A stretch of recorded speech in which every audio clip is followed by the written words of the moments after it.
Welcome to Season 8, Episode 38 of Let's Go Blues Radio, the often imitated, never duplicated, the original St. Louis Blues hockey podcast. We're broadcasting live on this Thursday, November 7th, 2019. This is franchise episode number 224 all time.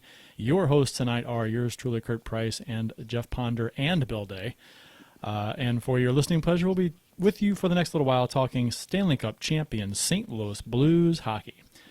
To interact with us on social media, follow the show on Twitter at LGB Radio. My handle is at Kurt Price, Bill's is at Billy Blue Note, and Jeff's is at JPonder94. Also follow us on Instagram, like us on the Facebook, and check out our YouTube channel. The website is letsgoblues.com, where you can listen or watch past episodes, browse the discussion forum, as well as get some cool St. Louis Blues-themed t-shirts, mugs, and stickers that helps support the show. For those of you watching the live show right now on YouTube, feel free to comment in the live chat below. If you're listening on a podcast later, might want to check out the live show once in a while on YouTube. It's quite entertaining, I think, to say the least. Well, you get three attractive guys behind a microphone. I mean, how could it not be entertaining? What is not to like? How much time? Bill drinking out of his fancy glass there. I mean, you're missing a lot here, podcasters. I'm drinking out of Kurt's fancy. It is my fancy glass. Yeah. Pinkies up. How are you gentlemen this evening? How was your Halloween? Well, Spooky. So spooky. Kurt, I will say... You're very good at that. Oh, thank you. Thank you. Yes. I will say your setup for handing out candy was the best I saw. Oh, the Very candy, nice. The candy in the Stanley Cup. I did that too. yeah. Put the candy in the top of my Stanley Cup replica, which is like 2.5 feet tall, 3 feet tall, almost. And the kids came up and they got a blast out of it. Yeah, it was pretty. Almost everyone had a conversation. Oh yeah, Hey, Stanley Cup. We're Stanley Cup that's the champions. World Series trophy, right? Yeah. Ugh, Bob Rukowski in that'd be YouTube terrible. chat says Ponder's video is lagging bad. Yeah, we know it's he's a laggard. He's a laggard. I mean, it's we Actually, what it is I'm practicing ventriloquism. Is that right? I think that's right. Yeah, that's and right. so I'm actually saying stuff before I make my lips move. So this is actually all an act. That would take a lot of talent to throw your voice and then delay your mouth to move to say the words like by about a second and a half, 2 seconds. That would be impressive. It'd I'm a pretty impressive person. be like a so kung fu show. Yeah. Kung Fu Oh, yeah. Almost. Yes, we know, Bob. We still some things that's going on with since we switched to our new setup, and we're working on it. So we'll be better in the future. You know, In before 3 years. before when we did the show on YouTube with Google Hangouts as the engine, my video was always a hair behind Yeah. the audio. I don't know what the deal is. It's Internet Gremlins. That's what it is. Bill, how many did you get? A lot of trick or treaters at your place? We had enough. Yeah. I think we bought one bag with 400 pieces, and then after we ate 200 of those before. No, I think we probably had 100 to 150 over about 2 hours. It was cold. I don't think we had that many. Yeah. It was the weather was not conducive for a lot of. Well, I had a fire pit going driveway in my house. It was nice. Yeah, by the end of the night, like older kids were just coming around, and I was just grabbing handfuls and putting it in the bags. So Yeah, Still we quite a bit left. we had a fair amount of trick or treaters. I took my kid around to about 7 houses, and then he was done because it was so cold. He's kind of a little baby when it comes to the cold, so It was he pretty did not cold. enjoy that. It was cold. Yeah, it was cold. It was even at one point where he was kind of complaining, and we walk up to a house, and one of my neighbors, who I've never met before, was just like, "Oh, he looks cold. Come on in." And so we went in, we hung out with him for about 10 minutes, and then went back out. So Here's some hot cider. yeah, it was real cool of them. But no, it was a good time. We had a lot of trick or treaters, and So that was cool. I was wearing a Blues jacket, so I got a couple Let's Go Blues comments, which was always fun. So, no, it was great. This is the first time in our neighborhood. We did not see Pat Maroon, which was really upsetting. We thought, living in South County, Pat Maroon's just going to stop by, right? But he never did. So it was quite the shame. I was pretty mad at him. Why isn't the Stanley Cup where I am? It really should be. It should always be where I'm at. If I go to FedEx office, it should be at FedEx office. Oh no. Oh, almost. Yeah, Colorado is now whooping Nashville 8-3, and there was a breakaway on. Is Renee still on that? No. I was going to say Saros. For the last 5 goals, it's been Saros. Okay. Such sweet Saros. Man, I Blues fans should probably want Colorado to win this game because the standings wise, we'd maintain our 5-point lead in the division. So Yeah. it's working out that way. Outshoot them 31-13. Yeah. I think we need to do some over-under bets here. Over-under. 13 goals? How 13 and a half, Bill. How many goals will Colorado? I'll take the under. Total for the game or one team? Under. Total. Total over. So it's 11 right now. So Yeah, you think yeah. 3 more goals be scored? Yes, by Colorado. So how many And then how many goals does Valeri Kamensky have in this game? 0, because What? he is in the trunk of a car getting driven across the border. That was Wow. his story. That was his story. Yeah, right? I know, but why is he doing it again? Because of Trump. I don't know. The other over-under is, will Nashville's goalies stop more shots? More than 50% of the shots they see the rest of the game. Will they make more saves? Yes. Did they give up goals? Yes. I say the third period. I take the under. I say the third period. The third period's coming up. Like what, a couple minutes left Yeah. in the second. I say there's like 1 goal in the third period. All right. That's usually how it plays out. I'm going to take the over. All right. We will keep you updated, We'll see. folks. We'll be here. Official beers of episode number 224. Bill, you have some pairing of chocolate to go with your beer this evening. Oh, yes, I do, because I have once again gone back to the tried and true, my favorite beer of winter season, Founder's Breakfast Stout. It's by far my favorite. It's everyday coffee stout. Very coffee, very chocolate. Hold that label up to the screen there, Val. You kind of had it backwards. There you go. Give that a try, folks. There you Yes. This has got to be my most often consumed beer on this show, and why wouldn't it be? go. And why wouldn't it be? Oh my! Yeah, and it's fitting. The Holy Jumpin' sign on the wall is by the cup is kind of half on screen behind you. Yeah, pretty fitting. Yeah. All I see is the Y, the J, and the U. UG. Yeah, it's the cup and this cover and then it's off here. Jeff, what's yours? Well, I will be honest with you guys. I have taken a page out of your book recently. I have not drinking out of a can since the last episode of this show.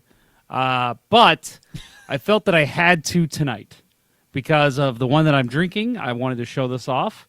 It is the Center Ice Brewery Arena Lager. Where am I putting this here? Here we go. Yeah. I forgot where I put my camera.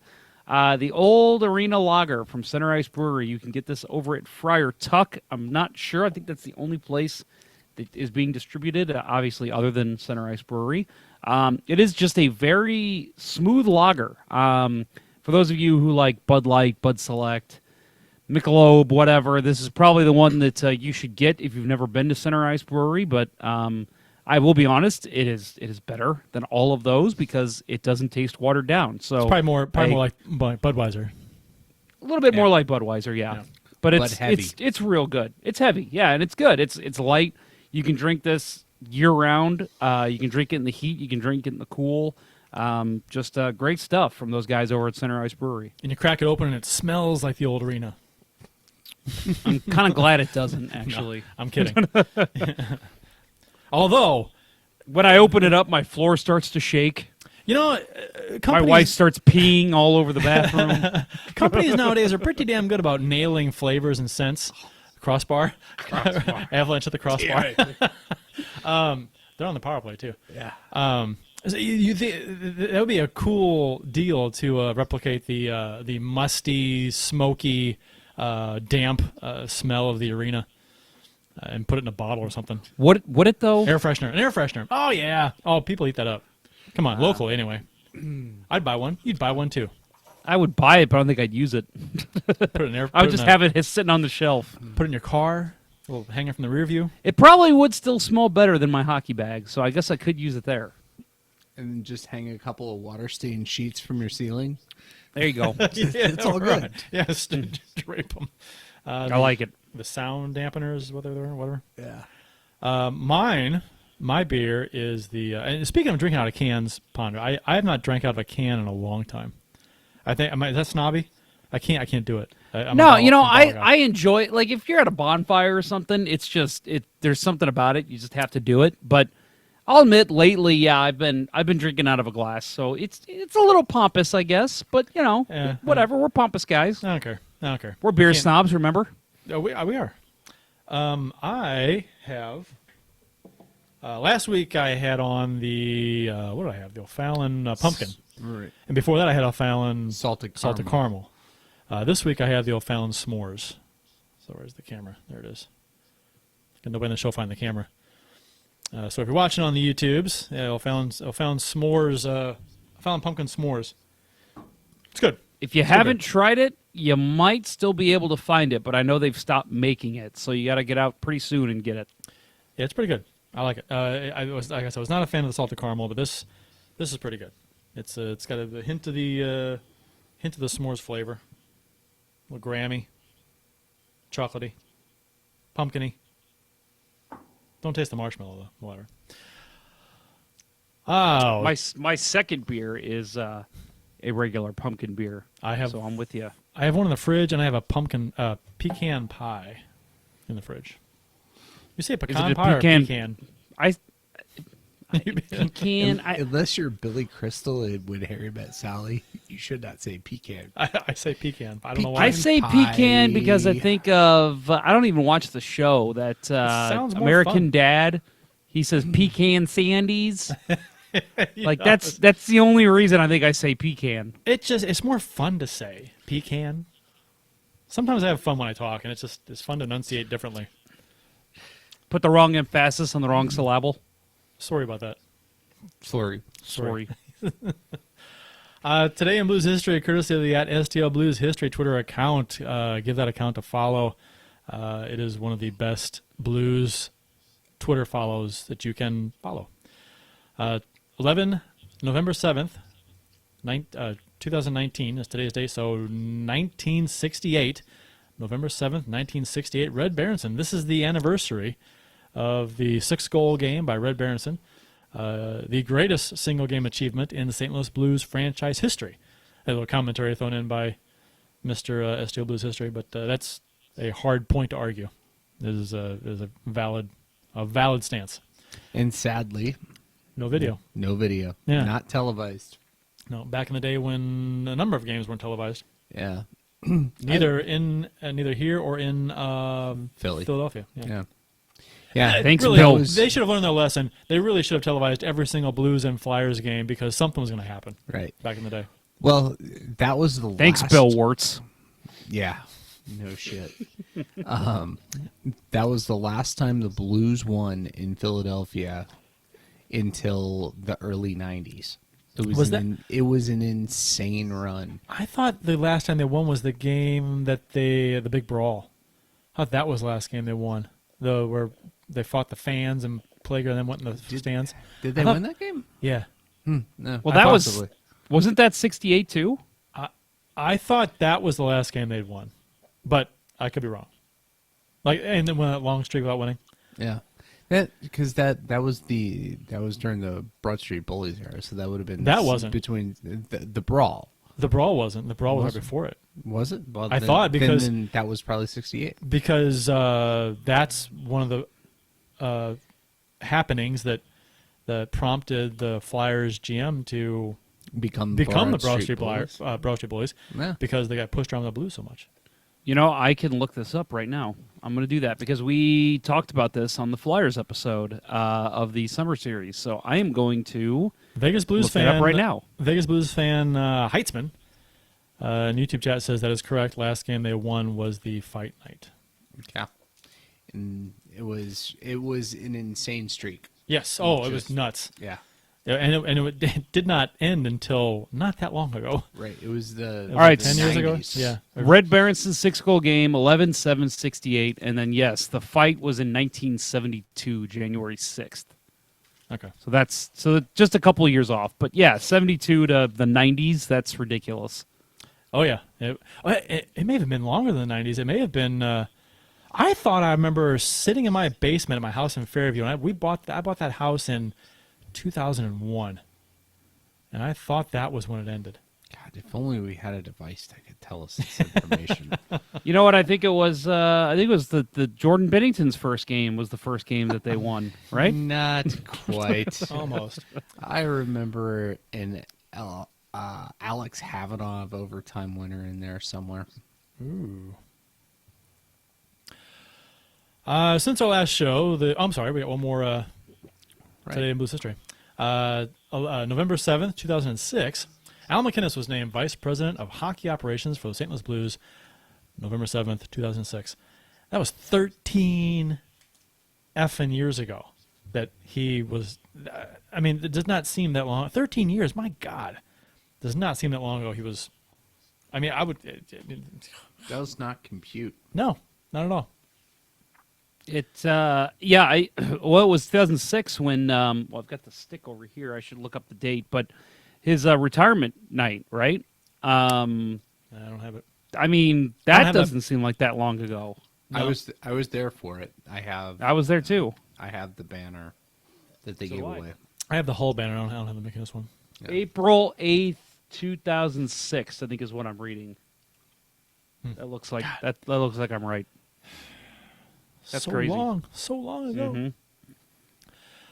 Mhm. Since our last show, the Blues went. Our last show was last Tuesday, so we're a little over a week.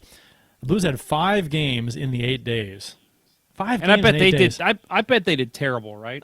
Since our last show, 5 games in 8 days. Yeah, just unbelievably terrible. They only went 5-0. Couldn't get. I mean, it took them overtime in 3 games. So that's kind of pathetic. That's struggling. Terrible. That's awful. Terrible. You can't get. You're just giving away points. They need to make a trade or something. Jake Allen needs to become the starter. And one of those was a Central Division team. Come on. Beat Minnesota 2-1. 2 of those were. 3 were in overtime. Yeah. Columbus, Minnesota, and Vancouver, 3 in a row. Yeah. Minnesota 2-1. Columbus 4-3 in overtime. Minnesota 4-3 in overtime. Vancouver 2-1 in overtime. The fun one. Vancouver. Vancouver. I love that so much. Too much. And Edmonton last night 5-2. And hey, let's not overlook the fact that the win over Vancouver has inspired many hilarious memes on Facebook. You guys have seen those, right? I saw a couple of them. I don't think I saw enough though. Fantastic. I saw a couple in passing. I need to look them up. Speaking of Vancouver, big win in Vancouver. 2 of the top teams in the West. Vancouver was red hot, going 5-0-2 in the last 7. Hadn't lost in regulation at home this year. Still hadn't after this game. But Bozak scored 3:37 into the second period to open up the scoring from Sammy Blais and Alex Steen, rest in peace, to put the Blues foreshadowing to put the Blues up. He died. I mean, well, for 4 weeks he has. Well, we'll be talking about this game. We'll be talking about the big win in Edmonton. Just to give you a rundown of the topics here. The Steen injury, the Robbie Fabry trade to Detroit. We'll talk a little bit about Pietrangelo and his contract and how he's playing this season, and some goaltending stuff and some stats on compared to last week and what's next up for the Blues. So if any of that interests you, stick around And if it doesn't, still stick around. Stick around. We'll probably go off on many tangents. I mean, that's about 20 minutes worth of topics, and we got a good 90-minute show here every week. Yep. So we're gonna all kinds of useless filler. Excuse me. Bozak scored 3:37 in the second period, and a beautiful feed from Blay from the corner to the top of the crease. Bozak buries it top shelf. Have I mentioned lately how much I am loving the play of Sammy Blay? He's a good player. Dude's awesome. I mean, hits. He's Last year, I would have said this guy is a top. This is going to sound weird.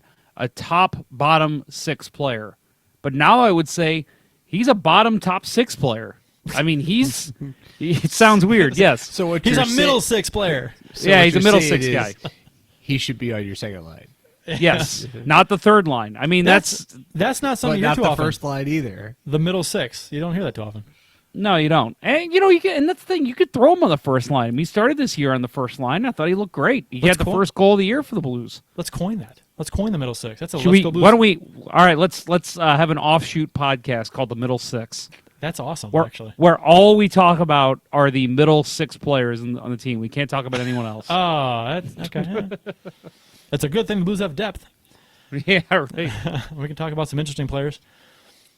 No, I agree. I mean, what's not to like? I mean, you saw it. His coming out party was the playoffs last year, and that was fun to watch. And he's been good this year. Really, really fun to watch. Productive. Not fun. Not fun for Ben Bishop. No. Well, I mean, slap shot on a breakaway, and he scores. I mean, come on. That's legendary. Yeah, when he In the pulled playoffs. right? When he pulled That was out, so awesome. in that's in the wake of Parayko breaking Bishop Breaking his with a face. slap shot. Yeah. That was the moment he endeared himself to me. Like I Oh, that took balls. Yeah. And in watching him play, I'm like, yeah, he's got balls. He's a smart ass out there, Yeah. and he's got that smirk. yeah. He's a guy that's probably easy to hate for. I mean, Boston fans hate him. So And that, I mean, they were talking about that in last night's game. He just, I think the play where he and Draisaitl, like he hit Draisaitl, it had the smirk on his face, and Draisaitl gets up and takes an interference penalty to hit it back. and he's smirking on the bench. Yeah. It's so funny. It's you gotta love when those guys are on your team. Yeah, and sports commentary and sports fandom is very hypocritical. It is like you have to be a hypocrite if you're going to be a passionate sports fan because you love those kinds of guys when they're on a team, but you hate them and you badmouth them when they're on someone else's team, but you don't care when they're on your team. So, I mean, it's when it's okay to be a hypocrite is when you're a passionate sports fan. And when they're on your team. What happened to Ponder? He's black. I mean, his feed went black. he's not black. He's like gone. Yeah. He's disappeared into the nether regions. Did he send us a message? No. No, he's just gone. Okay. Well, I guess we'll. Interesting. He's in the Upside Down. Since we're using the Stranger Things. He might intro. be. Yeah. The strange. Yeah. That's the theme of the season, really. Yeah. Yeah. I mean, because Blues won the cup.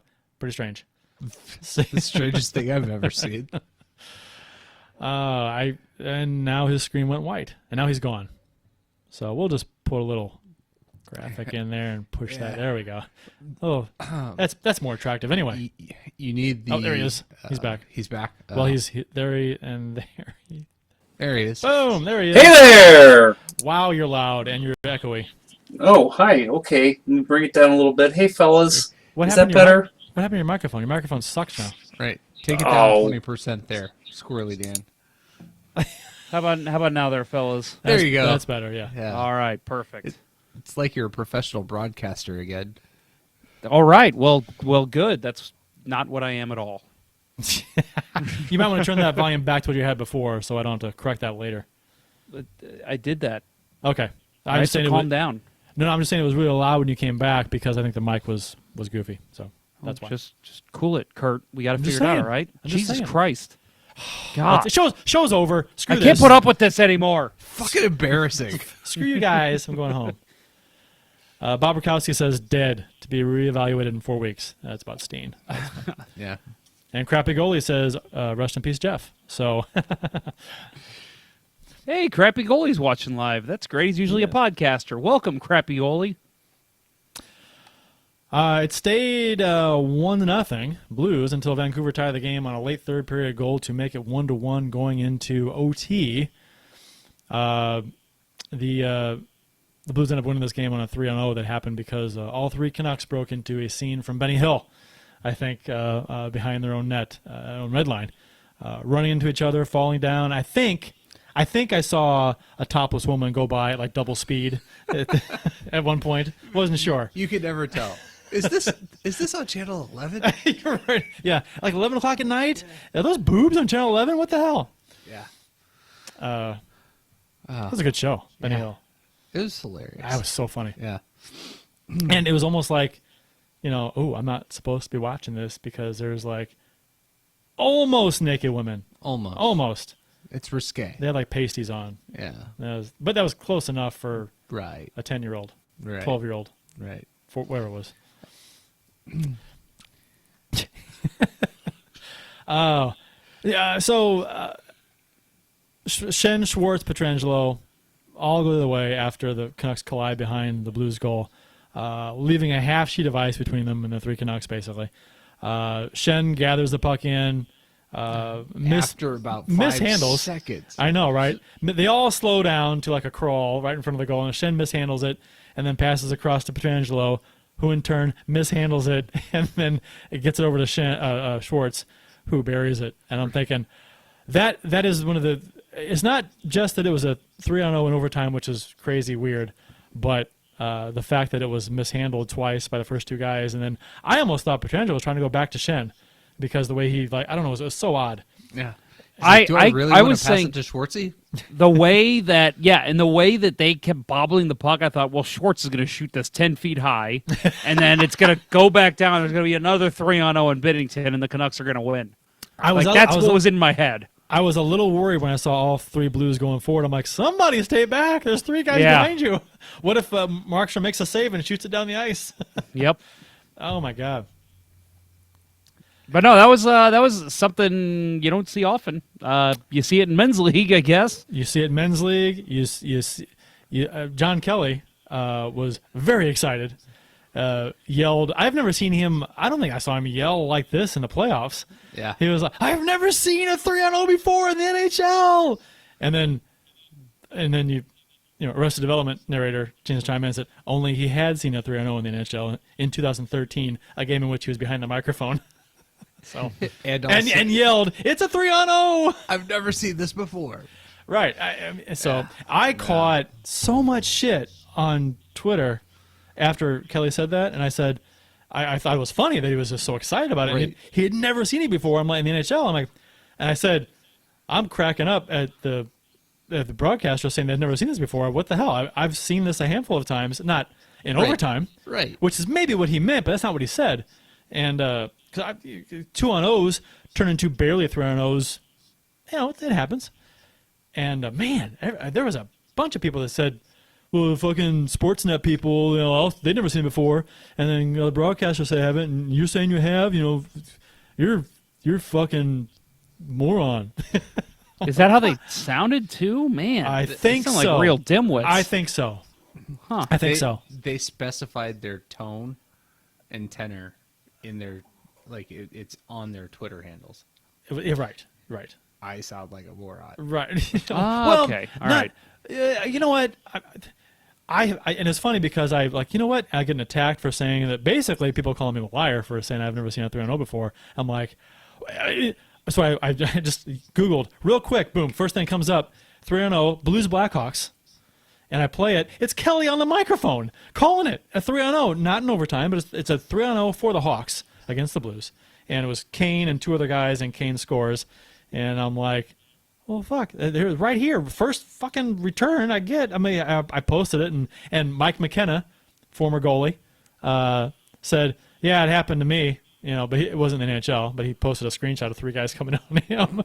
And I'm like, Jesus Christ, people, this happens. I'm not stupid. I'm not crazy. I'm not lying. I'm reminded of the I don't remember what league it was in, but I know it was a minor league and I know you guys saw the video. I think we've talked about it on the show before of the goalie that had the 2-on-0 coming his way, and he just shoved the net off the mooring. Yes. Yeah, because he knew that's just going to be a penalty shot, and that's a one shot and done. There's no rebounds, nothing, and it's only one guy.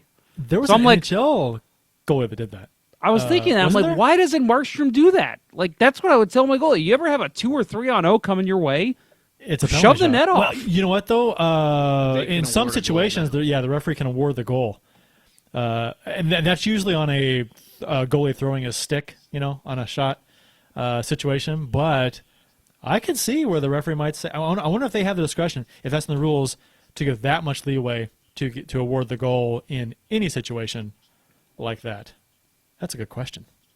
That's a great question. I'll pat myself on the back for that one. If But a you goalie didn't knocks off answer the goal it. on a 3-on-0, does the referee have the power to award a goal in that situation? You're patting yourself on the back for having a question and not the answer? What are you, Jeopardy host? I'm not an official. I mean, I pride myself in knowing the rules of this game, but I that's a situation I've never seen before. So Well, I I'm don't going to try to answer that because I think, and I could be completely wrong here, I know the rule used to be that if there was no goalie and a player did it, if there was Yes, a pulled that too. goalie, that would be an automatic goal. know that too. I don't know about if the goalie does it. If As far if as the I goal- know, it's not, but it might be. if the goalie throws his stick in a situation where they can award the goal.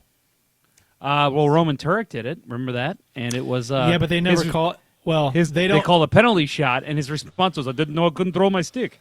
Oh, maybe they did, maybe that is the rule. Okay, maybe it's they give you a penalty shot in that situation. That makes sense.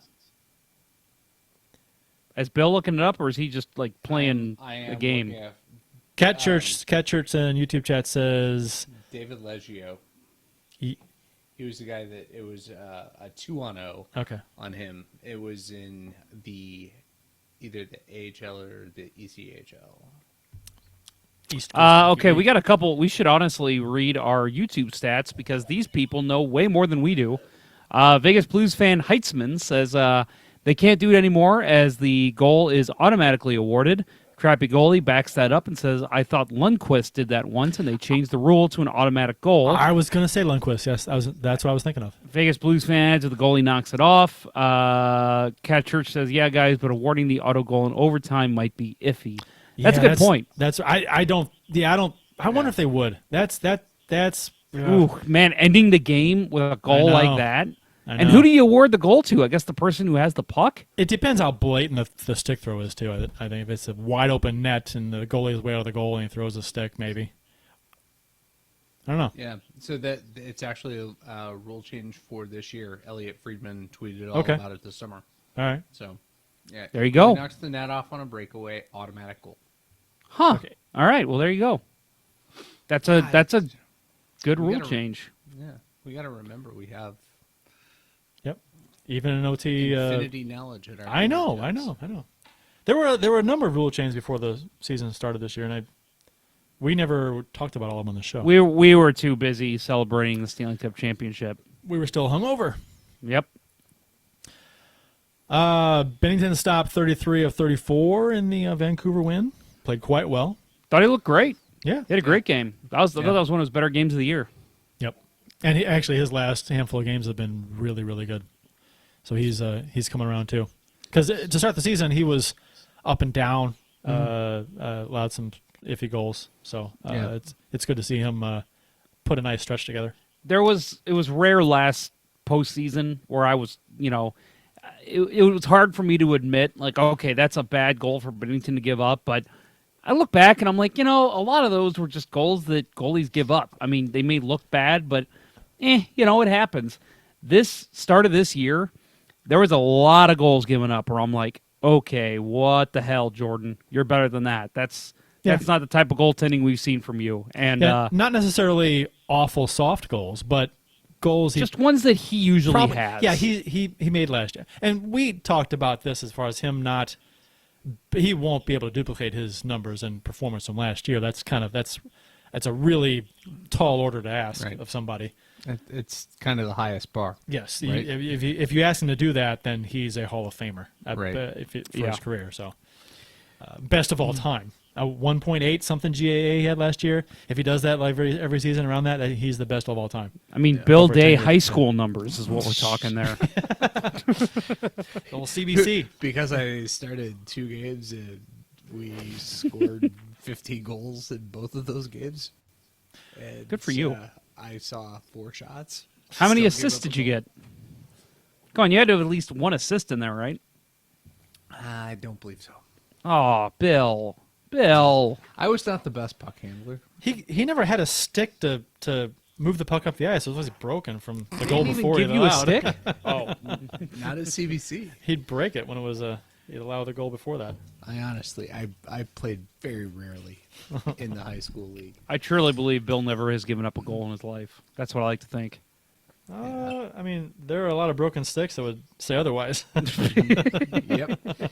Still have most of them in the garage too. You need to build a table or something out of those broken sticks. I should. Well, I tell you what, getting back to this game, we the Quint Hughes, Pedersen, and Besser,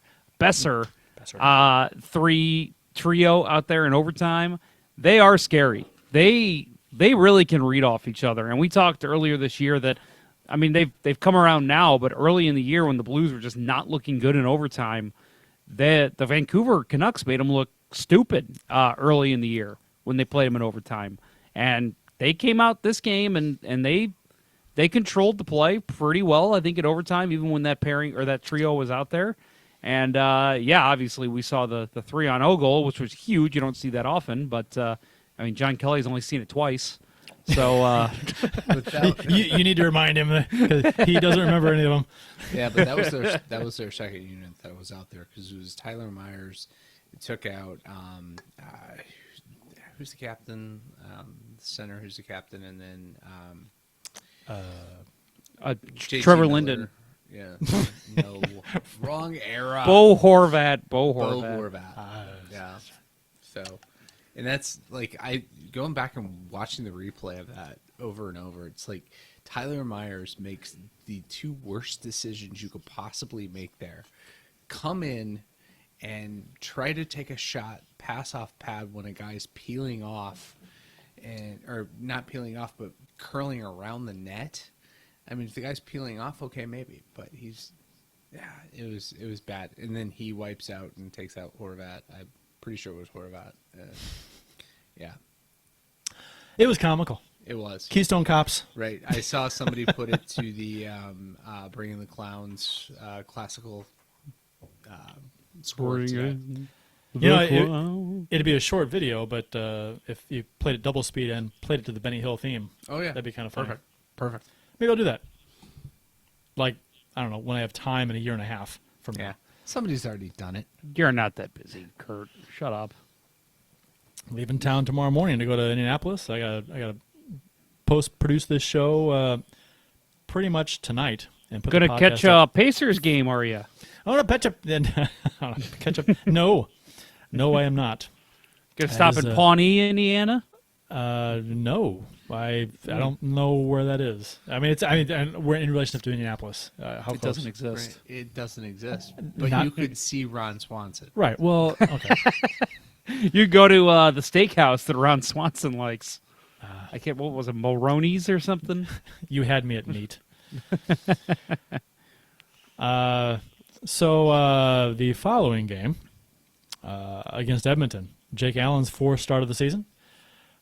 Stick handling Mike Smith was in net for Edmonton. Man, I forgot how much of an adventure he is when he's in net. Holy shit. Seriously, when I saw that it was those 2 going head to head, I thought the game that we're watching now is currently 8-3. I thought that's realistic, that this is going to happen. There are going to be more than 10 goals scored in this game, and Yeah, you know. not quite 7, Uh, but Obviously, you have no idea what you're talking about. apparently. Allen was hoping to improve on his 51st ranked goals against average, which was going into this game 3.72, and his 62nd ranked save percentage, 8.55. Again, Card, going card. into this game. Leave Yes. him alone. I'm just rattling God. off stats. You're such a jerk. I'm such an asshole for Speaking- stating the facts. Speaking of that, I don't think I saw this later on in the outline, but we didn't talk about the Minnesota game No. in which Jake Allen also started. And at the beginning of the game, where they flashed up Yes. the goaltending I meant to put that in there. stats, Yes. Devin Dubnyk versus Jake Allen, to spare everybody, they put up their career GAA. Yes. And did you see that, Jeff? I did not see that. Yeah, because I had the TV on. I'm watching the game, and before it starts, and I looked up to see, oh God, are they going to put these awful Allen numbers on the screen? And they didn't. And I looked at it, I'm like, are you shitting me? You're gonna and it just, it annoyed me because of the idea that the team and the network and the broadcast crew, they're handling Allen with kid gloves again. Yeah. They can't put up his stats from this year because they're so bad, so they put up his career numbers instead, which you see from time to time, but I don't know. Oh, when it's this far into the season, you don't see career numbers. No, Unless it's like career start number 200 or something. They Right. did put him up in this game before the game started. Right. I made a point to look again. I'm like, and they to their credit, they did put his stats up before the game, which I just read off, and they were bad, pretty near worse than the league, really. Yeah. Almost. Right. It's 62nd. If you think about it, he was the 62nd best goalie save percentage. That's a lot of goalies.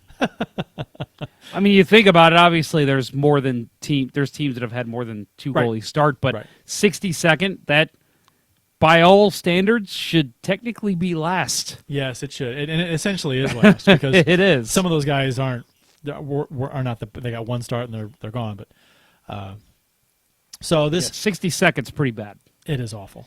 51st is not. That's like being the really any third better. best host on Let's Go Blues Radio. We're all tied for that. We're all tied for the third worst host.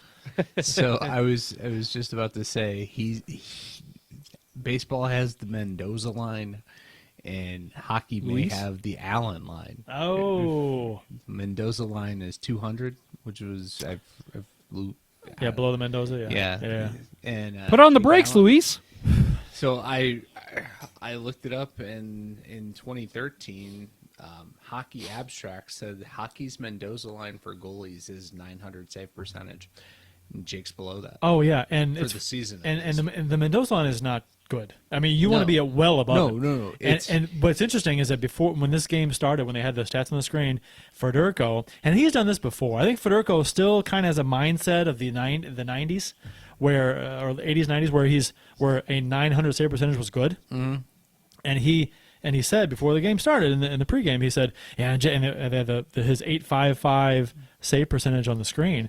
He wants to get that save percentage up around 900. I'm like, no, he wants to get that up around like 920, Right. or 915 at least for a backup. You want that to be up higher, much higher than 900. 900 is not good, But for Jake Allen, 900 is fantastic. right, compared to what he has. Guys, now, leave yes. him alone. Leave him alone. He's not doing anything wrong. Anyway, Stop reading off statistics because we know that they're skewed. Jake Allen is better than that. He won a series once. Leave him alone. it's science. This ended up being a bit of a statement game for the Blues. And going in, it was actually supposed to be a statement game for Edmonton. They made that comment before the game started, because they've had some bad seasons recently, a lot of bad seasons recently, and they're off to a great start. And they wanted to, I guess, it's a measuring stick for Edmonton. They wanted to Stanley Cup champions, defending Stanley Cup champions. They're up in the top of the division with us, and we want to show them. They're in our building. Want to show them how good we are, and it being That's a every statement- team. Right, Right? but I'm talking about Edmonton being good for a change. Yeah, and they want I to guess. prove it, against the Stanley Cup champions. I think Vancouver wanted to do the same thing. That's Yes. why they won the first time they played them. Yeah, and the Blues won this. Petrangelo had a 3-point game, 1 goal, 2 assists. Schwartz had a goal, 1 assist. Blues won this game 5-2. Doesn't tell the story of how this No. game played out. A 5-2 sounds like a laugher almost, but This game was two short-handed empty net goals. yeah, and this game was they were in danger of making this yet another 1-goal game. The Blues were going to be involved in, so which they think they lead the league or tied or something in 1-goal games. I think they lead the league in 1-goal games. At least that's as of last night, I believe. But yeah, if it wasn't for Tyler Bozak putting the master spin on the puck, it might have been a 1-goal game. Yeah, he was. It was like a Pete Weber bowling hook he threw. That was. Who do you think you are? I am. How many other podcasts have 2 Pete Weber quotes at different shows during a season? How many? None. There's not a How single many damn out there. hockey podcasts, especially? The only thing better would be if we could get a different famous quote. Right. Pete Weber. I bet you there's not a bowling podcast that does that. There's probably not too many bowling podcasts, but still. We should start one. The middle six. That's gonna be our new bowling podcast. No, it makes no sense, but we're gonna do it. Suggest that to Lance. He's done baseball. He's doing hockey now. Bowling's next. There you go. I like it. The McDavid put the Oilers up 1-0 early in the first period on their second shot of the game. So it was early and it was soft as Allen wasn't square to the shooter and was back on the crossbar. At least I thought so. You guys feel free to disagree on the Leave quality him of this goal. alone. God, I'm just leave him saying. alone. I'm working up to He's something not here. doing I anything, have a Kurt. method to my madness there.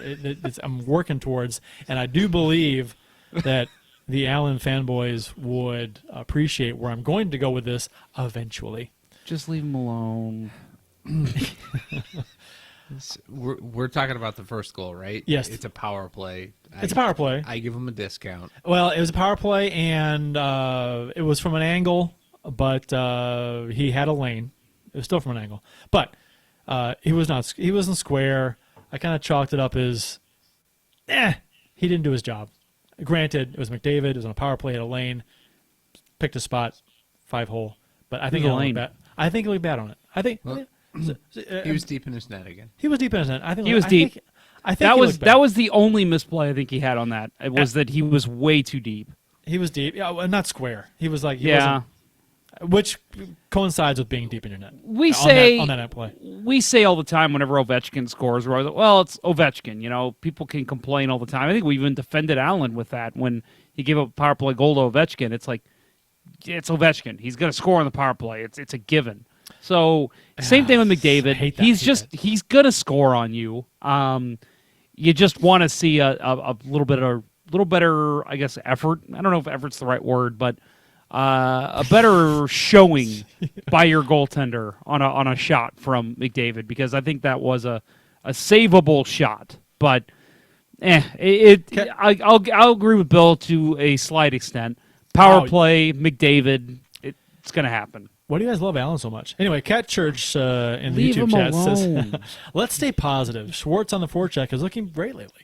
He is. He's Schwartz is when Schwartz is playing well. He's a relentless forechecker. He's a thief in the offensive zone Yeah. when he's playing well. Yeah, his towards the end of the game, there was play just inside the Blues defensive zone where he was hustling back to and he got in the lane and fell down as he's wont to do, but swung around, stick on the ice, and broke up a great, potential odd man situation. It was, I thought it was, emblematic of his play of late. Yeah, I was say Schwartz has really stepped up, I think, since Tarasenko's gone down. I was one of his bigger critics again this year, and I still am to a certain extent. I think we could still expect some more statistics from him, but Kurt, you're right, man. And when he's on his forechecking game, he's one of the best on the team, and that's saying a lot because the Blues have some great forecheckers. After Allen made the McDavid had a chance where he tried to walk Bouwmeester, kind of halfway got around him, but Bouwmeester made a nice play to kind of thwart that. He did get a one-handed push shot on net that Allen. This was not long after the first goal. Allen made a bit of a shaky save, I thought, on it. Kind of fell backwards, almost went in. Almost went 5-hole, but After that, I thought he seemed to get much better as the game went on. That first goal I didn't like. That he looked shaky on, but he seemed to get much better after that. And I didn't see the shakiness. I didn't see the misplays.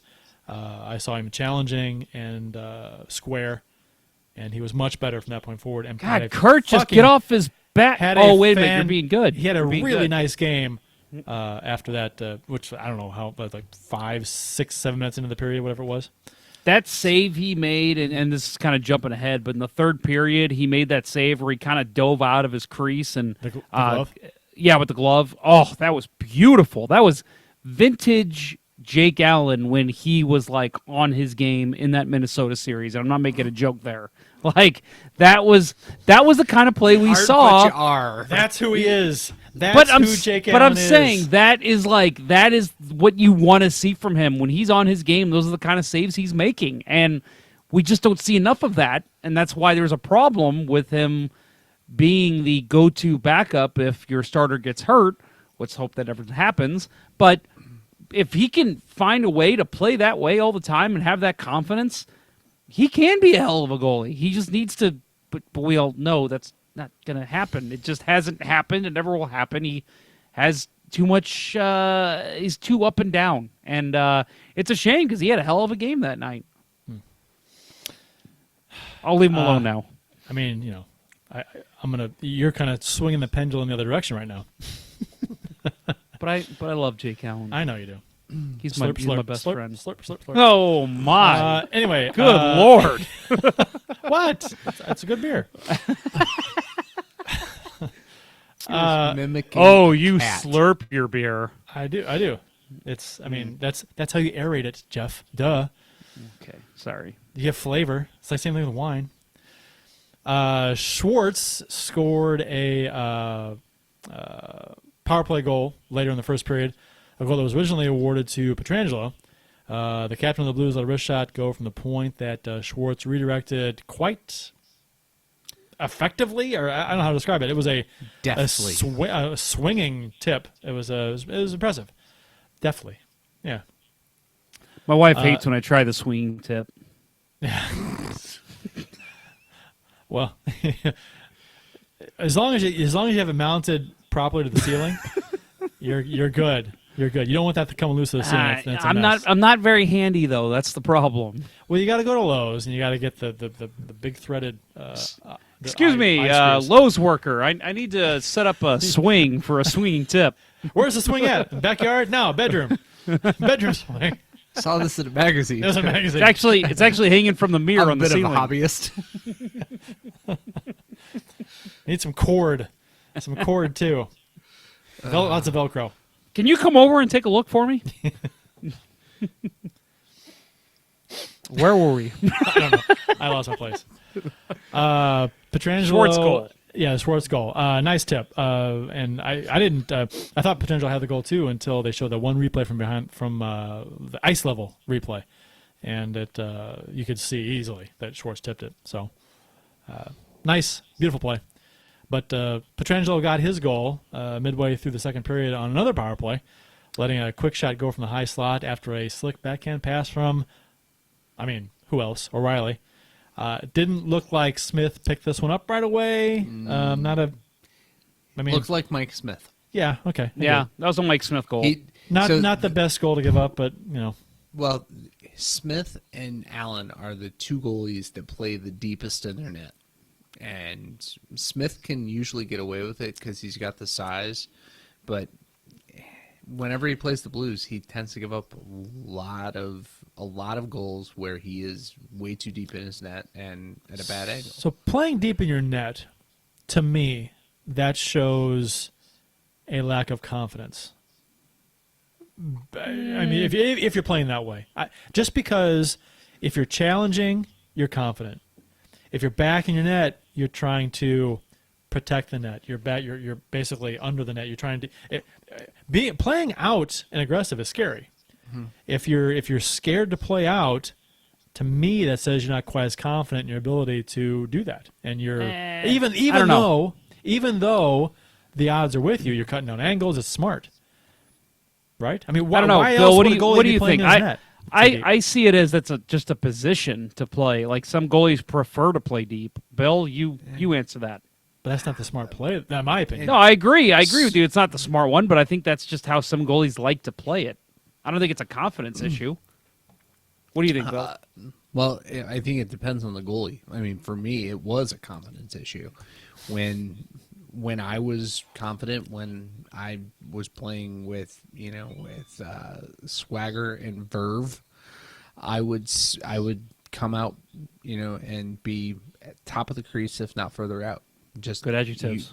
That you want to cut out cut down as much angle as possible, and I think Kurt knows this. Listening to Kurt describe that, that he's a guy that has played a lot and knows when a goalie's on his game, right? You can read that. Sure. When you're coming in, you see they're a little too deep. Well, if they're as a forward, I loved it when a goal was back in his net. It's not challenging. It's fantastic. You had more to shoot at. Yeah. Which is weird because it's a mental block. I think if that's the case, if it's a confidence thing, it's a mental block because if you're lacking confidence, you would think by default you'd be too aggressive because you're trying to overplay angles. But there's no reason for a goalie to be back in his net on the goal line under the crossbar in a lot of situations. Some situations, yes, right. So, but where you right. pucks behind the red line, power play, you want to but. So I would say two examples from the last set of games that you should not be that deep in the net. The Pietrangelo goal that started this conversation, right? He's way too deep in the net, and the other one was the Brodin goal against Allen in the Wild game, off the boards. Through there was a very high screen, but Allen had plenty enough time to pick it up, but he was back on his goal line, and it just he got compressed into the net. Cat Church in the YouTube chat says, "Was it off the shaft?" I never saw a good replay. Yes, it was. He did tip it off the shaft. Tony, Hockenlob. Hockenlob. Now you got me saying it wrong. I think it's Hockenlob. We're calling him Hockenloob. Right. That's the Okay. that's the It's the hockey reference. That's the hockey reference. Playing deep in the net says you're not confident in yourself and your defense. And Catcher says might also show lack of confidence in your defense. That's a good point too. I mean, if you're not as confident in your defense, again though, I mean the numbers and the stats and the figures and the analysis says that if you come out to a certain degree, you're cutting down the angle and you're taking more of the net away. So I will say that my arguments with you guys is not that I don't disagree. I think 90% of the goalies who... Then why are you arguing? Shut up, Bill. What do you know? No, I just feel like there are some goalies that they're not comfortable coming out. Crappy goalie. Come to my defense here. You're a crappy goalie. You get it. No, it's I just think that some do prefer to play a little deeper into the net, but I will say 90% of the time that I've seen in the NHL, when a goalie's not having a good streak, it's because he's too deep in his net. He's not challenging. He's not coming out. He's not going to the top of his crease. And I do think that that's most goalies, but I do think there are some out there. Yeah, see, crappy goalie. I'm always deep in my net. Hence the name. Ha. I was going to say, I know this guy. That's our friend Jason. He usually does play pretty deep in his net, but maybe he's not the best person to use as an example because his name is crappy goalie. And he also says, he followed it up with saying, I actually think some guys play deeper when they don't trust their team. That's interesting. I'm not a goalie, but I mean, Bill played a lot of goal. I just that's interesting to me that you would lack of confidence in your team, and you're going to maybe play deeper in your net. Well, I'm not being a goalie. I'd like to have that rationale to me too. Because it can't be us. It has to be you. What? What? It's your fault that we don't have confidence. Right, but I get it. Gotcha. Yeah. Okay. So Yeah. it's not necessarily that the confidence isn't in you. I It's get just there's no confidence whatsoever. He also says because they're worried about backdoor passes and stuff like that. Yeah. So that makes sense too. Einhorn Mr. Blues Hat. Yeah, I was going to say, Mr. Blues Hat is a very important addition to this conversation. Einhorn is Finkel. Thank you, Mr. Blues Hat. Bradley Steverson. I don't believe we've had that name in the chat before, have we? They don't trust their defense to pick up a backdoor feed, which is was mentioned before. That's a good point. You do challenge more, you're out. That opens up more for backdoor. So, okay. Interesting. Cat Church adds, your gun is sticking into my hip. Not wearing a gun. Good Lord. No, and yeah, I mean, that makes sense. Where's your hand? Between two pillows. Those aren't pillows. Okay, we can move on. Planes, trains, automobiles. Yes. This time of year movie. Yep.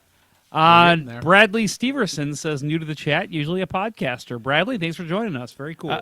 Usually listens via the podcast, I guess. Cool. Welcome, Bradley. Where to leave off at? This is a good chat. Completely lost my place in our outline here. You were talking about how great Jake Allen is. Yeah. Okay. Well, that was a long time ago. I was telling you to leave him alone. I had hoped to move on from that conversation. But it's such fun. Robert Thomas scored to what ended up being the game-winning goal about 8 minutes later in the second period. Let a wrister go from the face-off dot that Smith saw. Smith had a good look at, and Thomas just beat him. Upper glove. Again, I mean, if you are an Oilers fan, and this shot comes from where it did, which was up at the face-off dot, and it beats Smith upper glove from that angle, is it a goal that you think he should have had? Go ahead, Bill. I thought it was. It was a good snipe. I thought it was a great snipe. Yeah, but Dangle snipe Selly, boys. but you always hear the comments that say from that point on the ice, a goalie should always stop it. Not that necessarily that point on the ice, Right. But like point shots. Right. A point shot, a goalie's always going to stop that shot.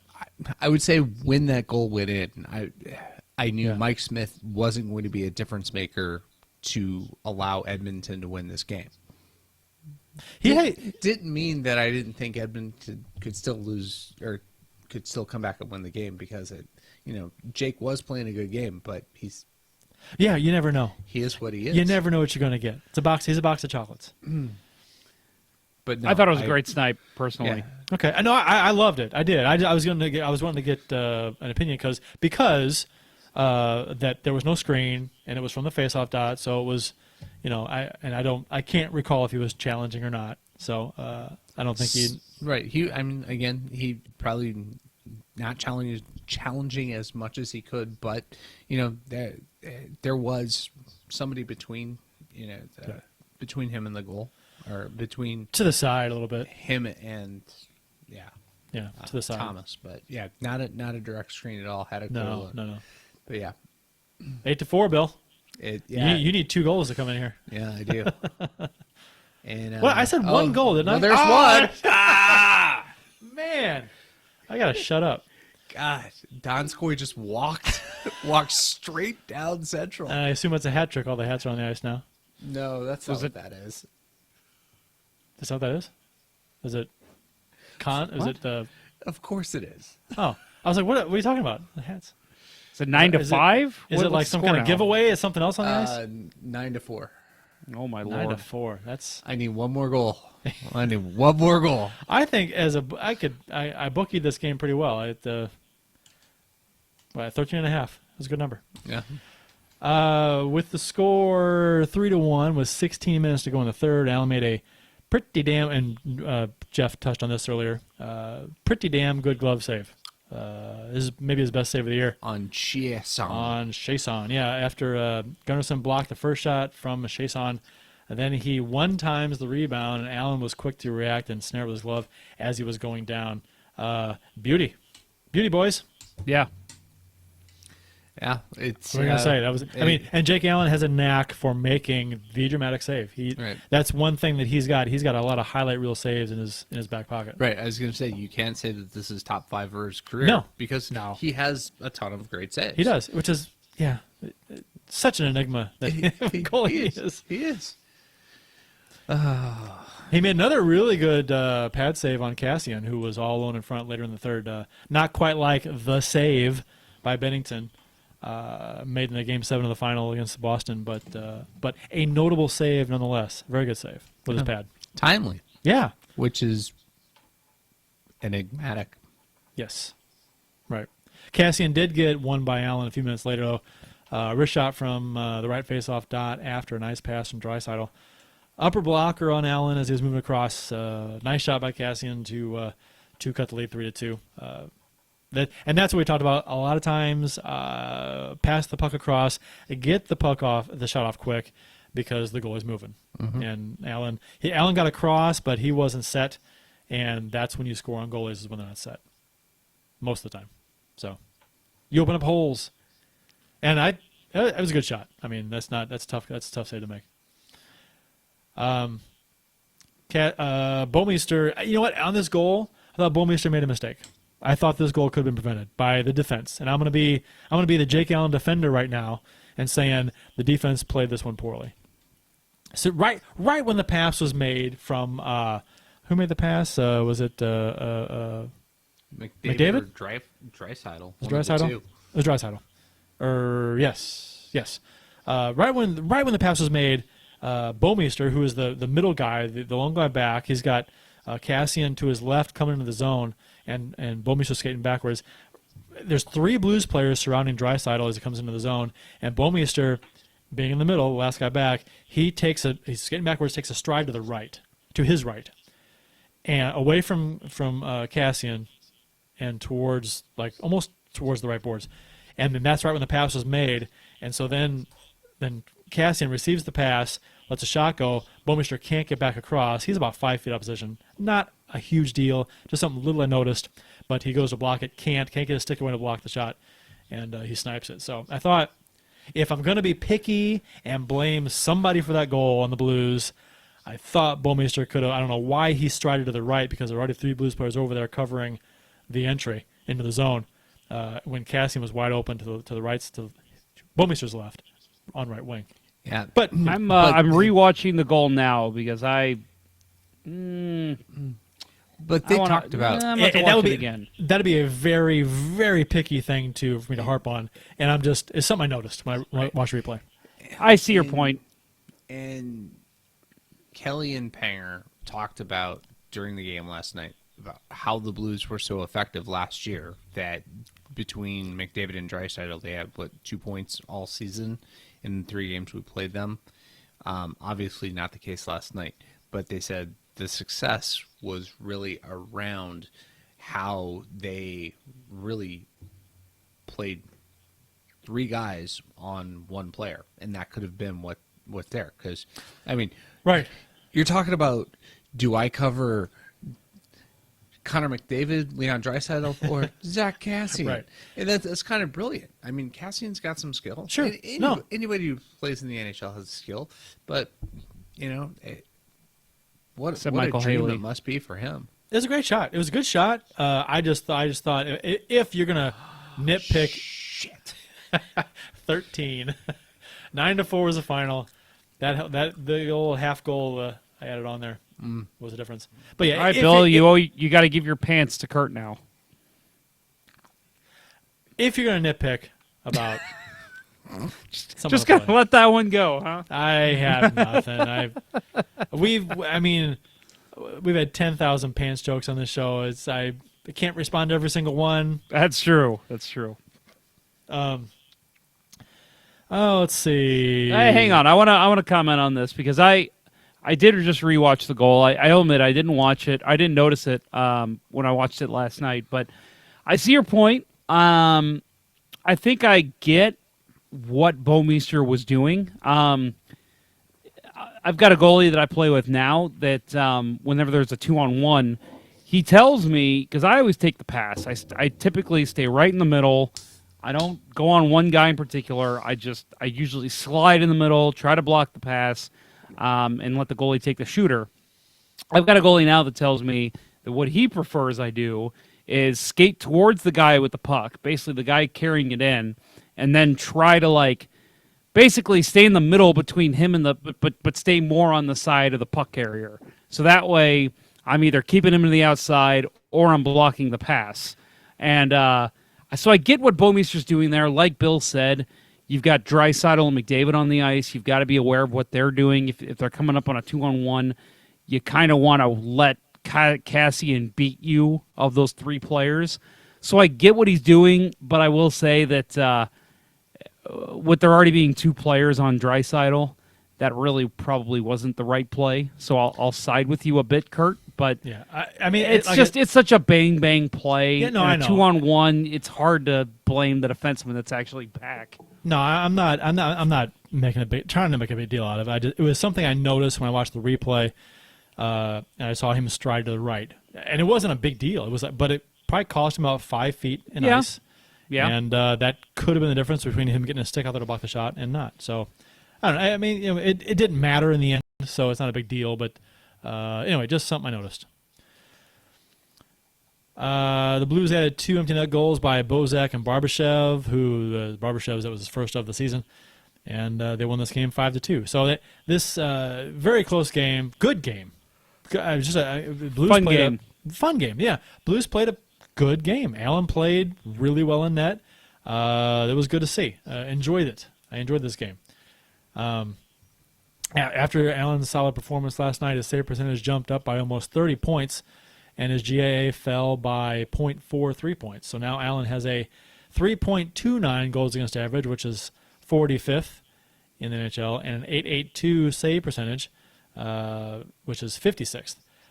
Still awful numbers overall, but a few more starts like that one, and that will help kind of erase his first few games that were pretty bad to start the season. So, Well, it just goes to show you that 1 or 2 games, in terms of how many starts he's had this year, can totally change the complexion of how he's looked this year. and So he gets back on track with another game like that, he's going to be fine. And it's so early in the season. I mean, when you've only played a few games, you have a nice game. It'll affect your stats quite a bit. So, Allen looks to get his next start possibly maybe in Columbus on the 15th, with Bennington getting the Ducks at home maybe the next night. I'm thinking it's a back-to-back nights.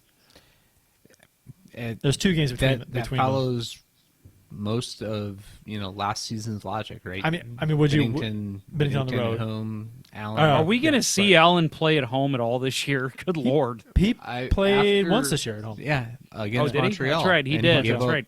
He gave up that goal to Brendan Gallagher Yeah. 5 seconds into the second period. That's a Yeah, good that was- point. See what happens when you start out on the home. You don't do it. Right. Mr. Blues Hat says Allen is a riddle wrapped in a mystery inside an enigma. That's pretty accurate. Yeah. And Cat Church says I've sacrificed several mice to Allen's continued success.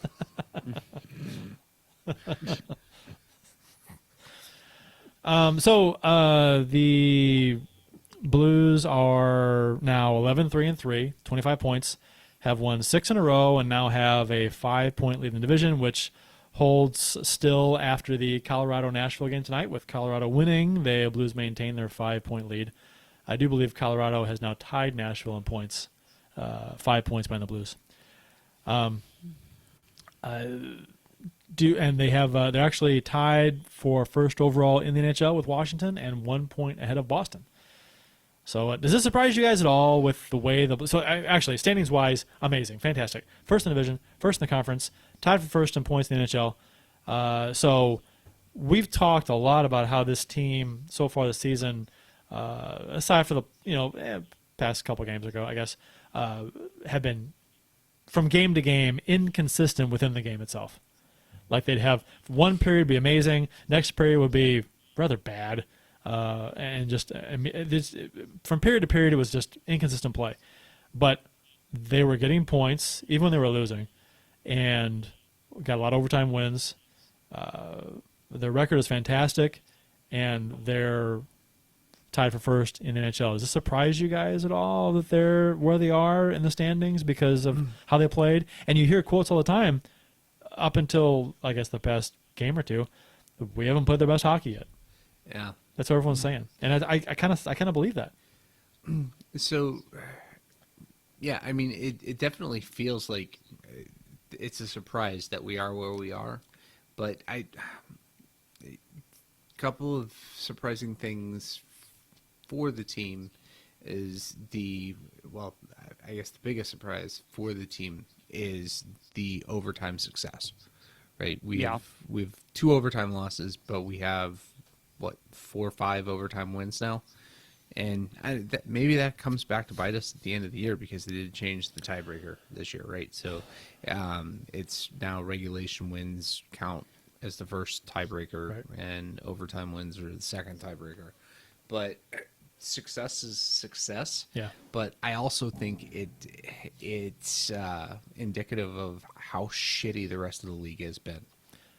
And that's interesting because The rest of the Western Conference, I right, should say. and that kind of mimics how the Blues were able to climb the standings the way they did last year after Bennington came over, because the Blues played very well. Don't get me wrong, we talked about this, but they got a lot of help from other teams that were around them just not winning, and the Blues just blew by everybody in a short amount of time. So. I mean Dallas. They've won 4 in a row, so they've turned it around a little bit. But they were awful to start the year. Ben Bishop was a shadow of himself from last year. Colorado got off to the amazing start, and then they lost 5 in a row, I think it was, before tonight. Yeah. Yeah. Yep. And That so- seems to happen, doesn't it? Every time a team goes on a crazy winning streak, they always have Buffalo. like a crazy losing streak right after. Buffalo. Yep. They're doing it again this year. They're sliding a little bit.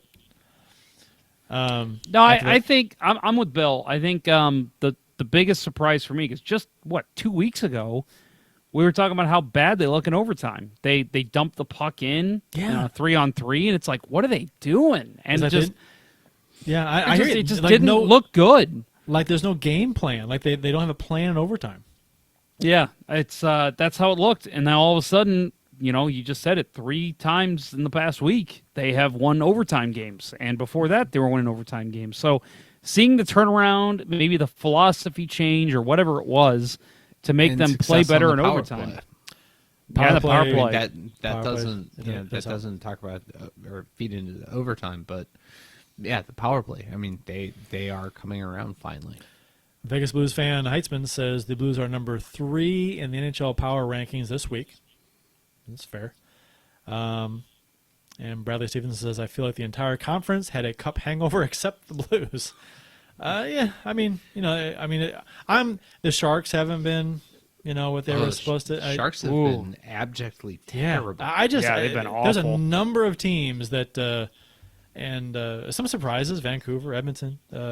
It's been interesting. I don't think it's going to end up this way at all. I expect things to shift back a little bit, but Right. I think the teams that I worry about in the Central are the Avalanche and the Predators. But man, Pecorine looked terrible. yeah. UC Saros looked horrible. Yeah. I mean, you're going to have those games, but yeah.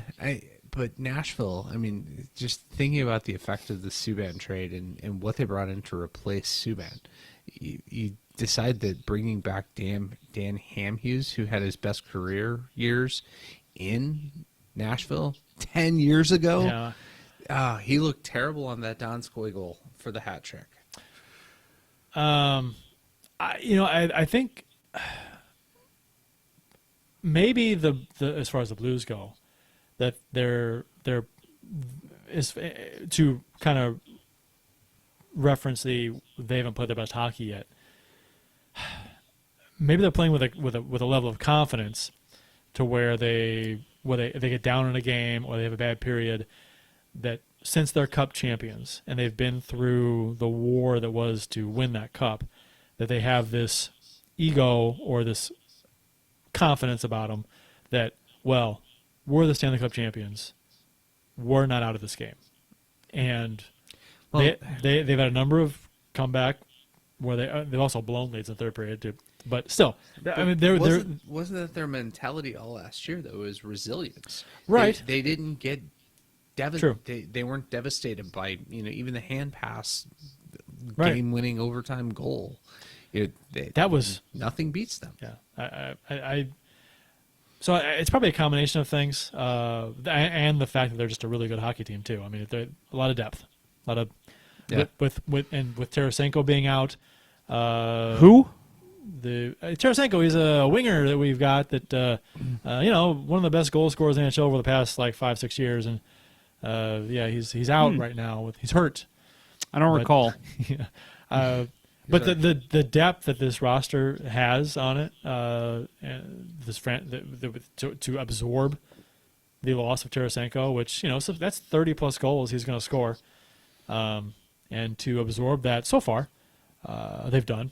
So that's you got Blais, McEachern, Perron, Barbashev, Shannon, Thomas. Perron is the one that's really standing out to me. Sundqvist. We've seen like Perron have stretches where he's been great. I mean, at the end of last season, but the whole year, I think he's been one of the more consistent players. And how often have we said that about David Perron over his career? Not that much. Winners there back to back was. Yeah, so. I love watching his game. He's just so much. He's always had confidence to try the toe drags, but now he's got that. Plus, he's shooting and hitting the net. Yeah. And I know they made a lot of during, I don't know what broadcast it was, several broadcasts, but how he changed up his stick and he went from a stiff flex to a flexi flex. Whippy flex. And it's made a huge difference. Yep. I agree with Jeff. I think Shen said he was using like a 110, and now he's using like a 75 or something. So it's pretty substantial. Yeah, very. Like he's on the stick to all the work. Yeah, opposite ends of the spectrum there. Yeah, but so I completely agree with Jeff that I'm in love with David Perron's game. Yeah, Perron. David, Mr. Perron, you've had such a good year. You go out next game, you take yourself an offensive zone penalty. You do that. I'll allow it. You've earned it. He's earned one. Perronalty. Yeah, he's earned one. And it's not just him. I mean, this whole team. And you mentioned, the talk of we haven't played our best hockey yet. I hate to say it. I don't know. Maybe I'm just being pessimistic, but I think this might be their best hockey. I think this is how they were playing at the end of last year. The last two games is mostly what I'm speaking about. The Vancouver and Edmonton games, they looked great. Yeah. They controlled play. They were forechecking. The goaltending was fantastic. The defense was great for the most part. I think this is the best Blues hockey that we're going to get, especially without Vladimir Tarasenko on the wing. Yeah, and that's not a bad thing. If we I mean, you're not going to see this the rest of the year, no way. But if this shows its face during the Tarasenko injury, they're going to be just fine without him. Speaking of injuries, late in the Edmonton or second period of the Edmonton game. Alexander Steen injured his ankle in the second period of the last night's game on what ended up being an ugly-looking collision with Alex Chason. Steen's ankle bent in a way that ankles shouldn't ought to bend. Nope.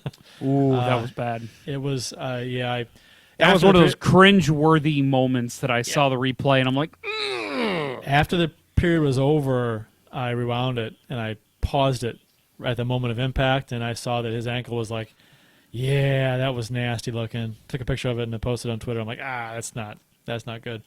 So thanks for that, by the way. Instantly, I'm just thinking, well, it's an ankle injury, because people on TV were saying maybe a knee, and I'm like, well, I mean, it could be a knee, but I mean that ankle looks pretty awful in that screenshot. So I was guessing an ankle.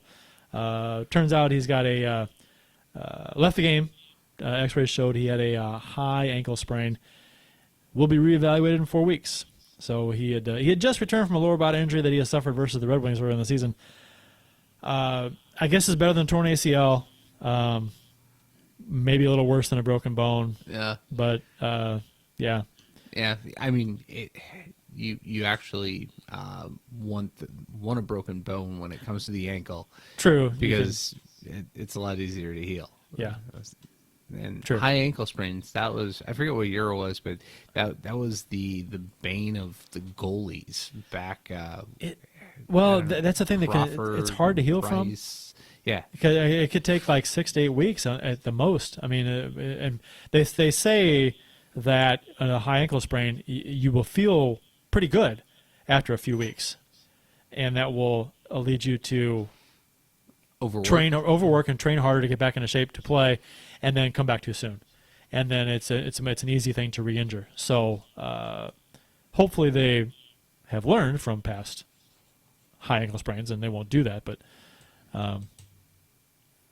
there's a discussion going on in the YouTube chat too about Perron and Mr. Blues Hat saying he's still consistently taking Perronalties. That's funny.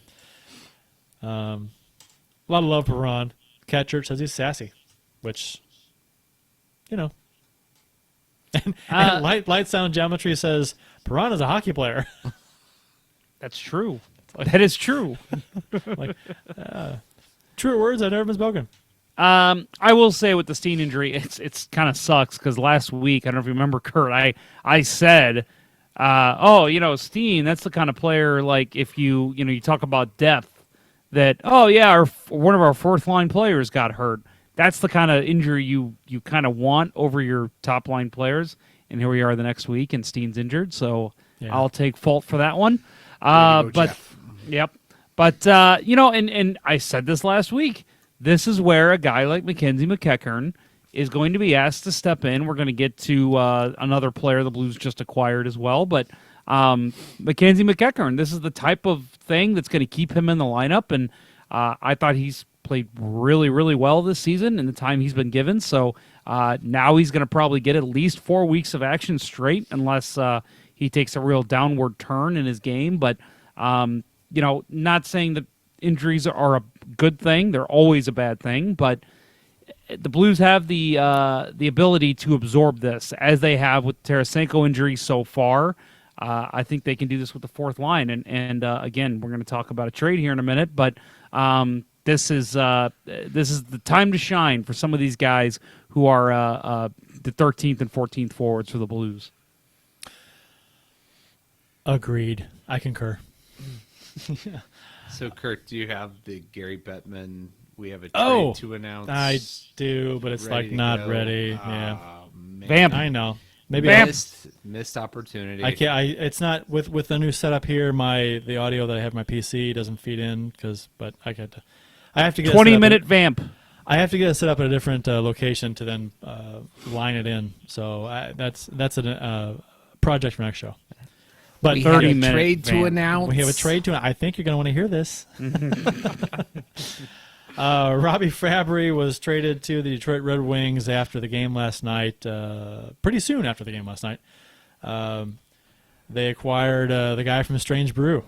John LaRose. Rosie LaRose. The Blues also get a conditional 24 of Elsinore in the deal. 2-4 of Elsinore. That's a 2-4. That's a 2-4 of Elsinore. Jacob De La Rose was a straight-up trade, 1-for-1. Speculation was initially on social media that the trade was made due to the Steen injury, which would have been hella fast. Right. But LaRose didn't dress in Detroit's game last night, and the trade was apparently made earlier, but they were waiting until after the game to announce it. I was going to say, that was announced right after the game. There's no way Doug Armstrong worked his magic that fast. Well, he had a whole period to do it, and no way. It's possible. But yeah, no, I agree with you. I was like, that's fast. Holy shit. You might have it in the notes here, but it was announced today that Robbie Fabry did ask for a trade. Yes, right. So he did. He. So I guess that was a little while back. I guess probably in the off season, or maybe it was after. I think it was early in the season. Okay. Yeah. And I saw speculation. It was over the off season. Do not blame him. But can you No, me imagine, neither. like, if Armstrong tells Fabry, in the press box, after this game, we have traded you. After this game, you'll go to Detroit, and then he sees Steed get injured. Yeah, I know. Oh shit! There's my spot. The LaRose is now the biggest. De La Rose. I was just going by his last. I was not like. Is it De La Rose? It's De La Rose. But the D is lowercase. What's on the back of his jersey? De La Rose. It's De La Rose. Okay. God, come on, man. All right, De La Rose is now Jesus. the biggest Swedish player. Is now the biggest Swedish player on the team. So I guess Panger is going to bring back the phrase Big Swede. the big Swede, right? Yeah. I mean, it's just set up for him, right? Jumping. De La Rose is a former 2013 second-round pick by Montreal, 34th overall in the draft. He not a skilled guy, even though he captured a gold medal with Team Sweden, at the 2018 World Championships. He's a fourth-line checker. Everybody says he's a good skater, which is good because this is the NHL. Well, when we acquired Oscar Sundqvist, he was a terrible skater. Okay. So was Tony Twist. His whole Still career. is, His whole but- career. Yeah. right. In 195 games, he has 12 goals, 20 assists for 32 points. Is a minus 26 with 71 PIMs and 356 hits. Fabry, in comparison, in 164 games, has 32 goals, 41 assists, 73 points, a minus 26, 60 PIMs, and 155 hits. De La Rose hit total from 2 years ago, which was 127 hits in 55 games, would have been second on the Blues last year behind Maroon. This move adds some toughness. We do lose some skill with Fabry, but granted, the skill was never able to crack the lineup. So with any sort of consistency after recovering from 2 knee surgeries. So Fabry did play in 10 playoff games during the Blues Cup run, scoring 1 goal, no assists, minus 4, no penalties, 23 hits. Do you like this move, guys? Well, first of all, I want to add that there was a lot of people that I saw the instant reaction of, "Oh, you're trading skill for this guy." Blues. This looks bad. The Blues have given up a guy who has 32 goals, and then 12 goals from another guy. But really, you look at it. Let's break this up by post-injury and prior to injury for Fabry. He has 3 goals in the last 2 years. Listen, I'm not trying to bag Fabry at all. I wish him the best of luck in Detroit, but he wasn't the same guy before his injury. I think anybody who's watched a Blues game can tell you that. I mean, Robbie Fabry, you would have told me 4 years ago, Robbie Fabry would have trouble cracking the Blues lineup. I would have laughed in your face. But he's a completely different player now.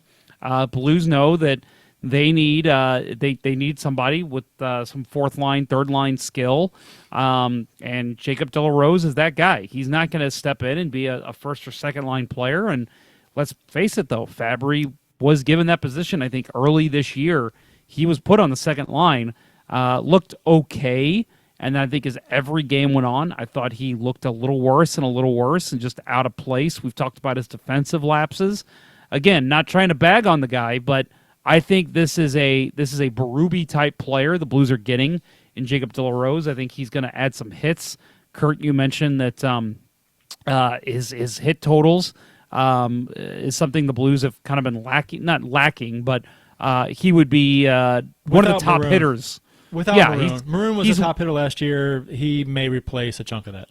Yeah, and right now you put him in there, and he's one of the top hit getters on the Blues. So if he plays, how often? I mean, I can totally see this being a situation where he's in and out of the lineup too, based on who we're playing. Right. You got to figure too, with him being a 2013 second rounder, you know what you're getting at this point.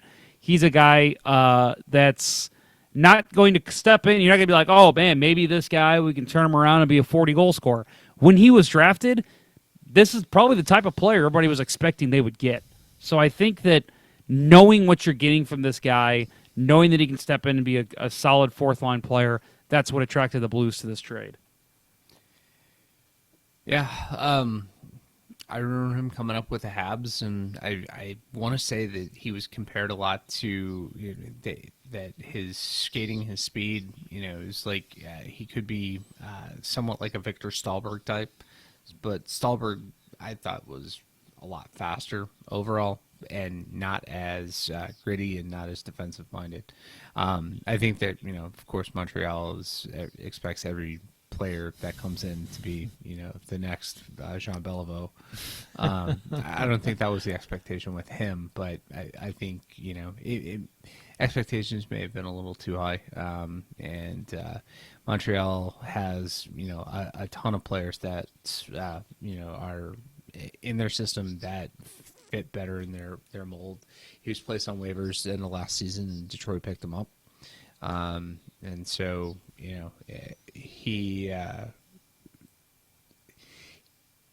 he'll bring size, and I think that's the key. And I think that is so 2 points to Robbie Fabry why he's not here. One, he didn't have the size that Berube wants. and you can't fix that, right? You are who you are size wise. Berube wants a big team, and Fabry wasn't that. And the difference between Fabry's game now and when before the surgeries, he wasn't afraid to get to the middle of the ice, middle of the slot, let shots go. Everything he does now is on the perimeter. And if he's going to be successful in the NHL, he's got to learn to get back to the middle of the ice and not be afraid of that. And I think he's got a great opportunity in Detroit. I was going to say the same super thing. happy for him. Yeah. He's going to a place where they need NHL caliber players. He's going to get his shot. And if he can't figure it out there, then I think it'll be done. Based on what they're built on speed. Yeah. And that's good for him. I had a conversation with there's a Grindline podcast out of Detroit on Twitter last night, and they were seemed very happy to get Fabry, which they should be. I mean, it's a good move for them to do that. So I don't think they were sad to see De La Rose go in exchange for Fabry. So that's we'll see how it works out. He'll get a shot. Fabry will get his chance there, and I think if he doesn't perform here and produce in Detroit, his career might be over. Yeah. Because this is like the best opportunity for him that he's had since his first year and a half with the Blues. Yeah, he's not the type of guy that you can throw on your bottom six and say, well, he can step in and play some good 6-7 minute roles here and there, but he's not that guy. He's a guy that has to play in your top six. He's a speedy guy. He's a skill guy, and maybe in a pinch he's a third line player, but he's got to be able to play in a scoring position. Otherwise, his skill is just not worth it in the NHL level. Right. Real quick, guys, I thought this was interesting because this trade with Detroit, I'm like, I remember when Detroit moved to the East, I said, when will be the first time the Blues and Red Wings actually make a trade? And so let me ask you guys, when was the last time the Blues and Red Wings made a trade? Take a guess. Any year. Take a year. Any year. That'd be Riendo Zambo. Wow. You know what? You're not... In terms of player for player, you are correct. 1991, October 18th, Rick Zombo, Vincent Riendo. That's impressive. Good work there, Kurt. Thank you. Yeah. The last trade, though, was on June 27th, 1998, during the draft. The Blues traded a second-round pick for a second-round pick and a fourth-round pick. So three guys I don't think ever even played in the NHL. But yeah, that's impressive, Kurt. Damn. But hey, yeah, I that's why I'm here. I do prefer the Oates for Fedorko trade myself personally, but Yes. that's like one of the best trades in NHL history. My God. Yep. Blues really fleeced them there. Oh God! I mean, you can't Sudden retirement. you can't fleece a team any worse. Yeah. You really can't. That's like the Brock for Brolio? Yeah. And the Cardinals for the Cubs. Jesus. Yeah. I last thought on the De La Rose trade. He is going to wear either he's a huge Lars Eller fan or he's a huge Corey Stillman fan. 61 is Wow. back in the rotation. Hell yeah. And I think I asked if you like this move. Jeff likes it. Bill, are you yay or nay on the move? Yeah. Yay. Yeah. I mean, Fabry I'm- was just I'm going to happy- be disappointing. I'm happy with both the team and for Fabry. I think it's a good move for both sides. I think if Fabry's not going to play, I was all in favor of moving him, and I think the return just doesn't excite me. I mean, he's not I don't know. I think he's a guy that if he plays and he produces and he fits in well with the fourth line, and now if they put him on the third line, because Cap Friendly tweeted out projected lines for the Blues, and they put him on the third line. If De La Rose is playing on the third line, I'm like, now I'm just gonna be pissed. Well, because so what do you do? I mean, who? they break up the fourth line. Yeah, I mean, which is playing right, well. right. Do you? And do you move Sundqvist? Because Delarose can play center or wing. Yeah, but I mean, I think you have to But move Sundqvist. Do you move Sundqvist to the third line? I think he's a much more talented offensive player. Yeah. You don't want to at least give this kid a shot? You never know what he could be outside of Detroit. Yeah. He played for Montreal too. Yeah, but I mean, he was younger, and he's with a new team, a new system. Hey, you know what? This system should probably benefit his style.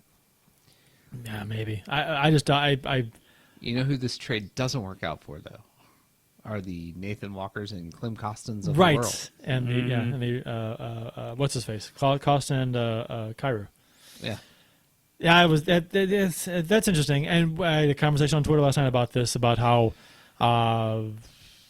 does this mean Costin's not ready? And I'm like, well, it probably means that they don't have intentions of bringing Costin up for at least half a season. They want to Right. get more time in San Antonio. And this is the weekend after Armstrong went down to watch San Antonio.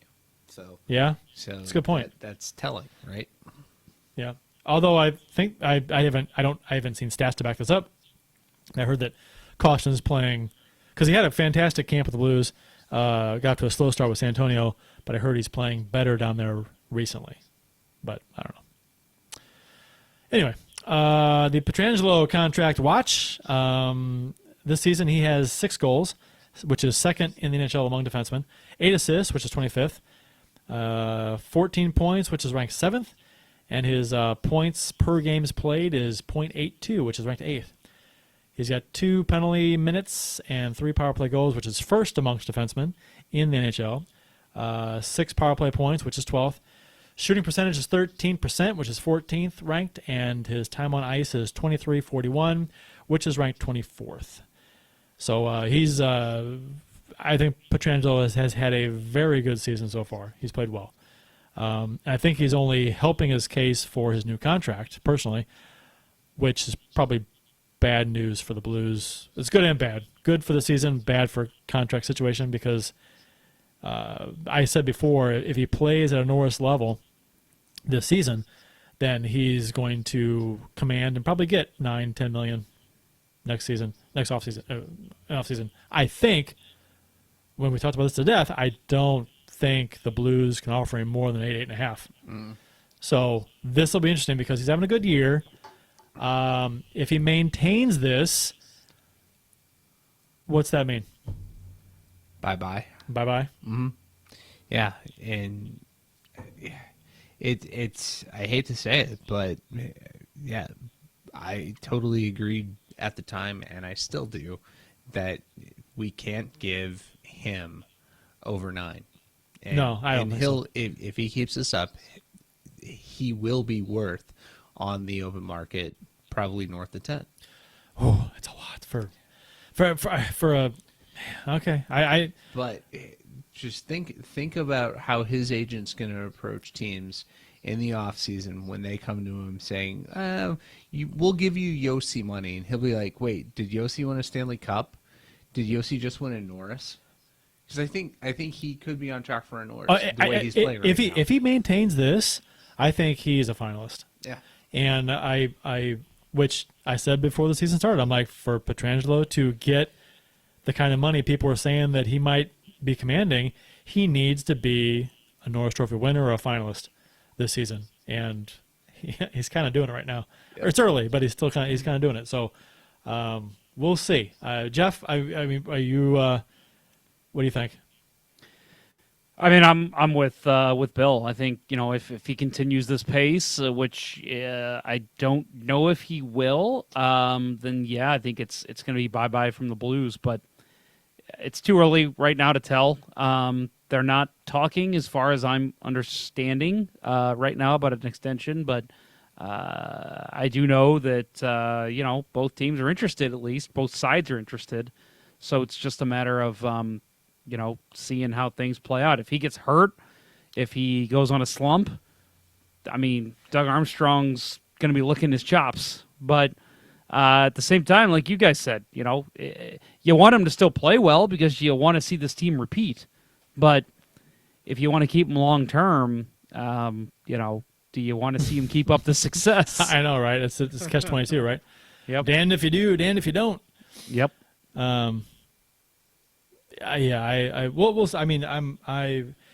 This is the best I've seen him play since, was it 3 or 4 years ago when he had a really good season? And then he's been kind of trending down since then a little bit, not a lot, but a little bit. But yeah, this has been offensively. And I had a conversation online about how he and Doty from L.A. I believe it's pronounced Duty. For some reason, I hadn't paid attention to Doughty's stats, and Pietrangelo has outscored him over his career. At this point. Yeah, last 10 years, he's always outscored him. I'm like, that surprised me a little bit. That I thought Doughty was a little higher than that, but part of that is just because the style LA played for a while there under Sutter. Well, I think Doughty has a lot more power play points too, and that's probably more sexy and gets more highlights. I don't know. That's probably what I'm thinking of. But yeah. So Jeff, you had some goaltending stuff you want to talk about.